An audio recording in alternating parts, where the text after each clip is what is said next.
জানিস মা, তুই 3 বছরেই তোর ভালোবাসা খুঁজে পেয়েছিস, আর আমার জীবনের 20 বছরের ভালোবাসা হারিয়ে গেছে।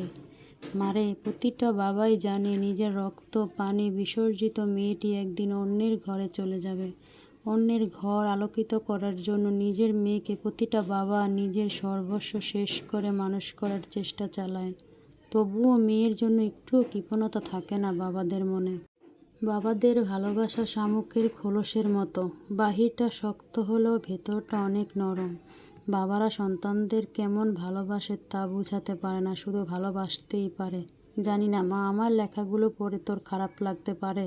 কি করব বল, তোরা তো যৌবনে পা রাখার পর চোখ কান নাক চেহারা উজ্জ্বলতা সব কিছু দেখে তারপর প্রেম করিস, কিন্তু তোরা যখন মায়ের গর্ভে অবস্থান কর তখন প্রতিটা বাবাই সেদিন থেকে তোদের ভালোবাসতে শুরু করে, অথচ তারা জানেই না তুমি কি ছেলে নাকি মেয়ে, কালো নাকি ফর্সা, ল্যাংড়া হবি নাকি বোবা হবি।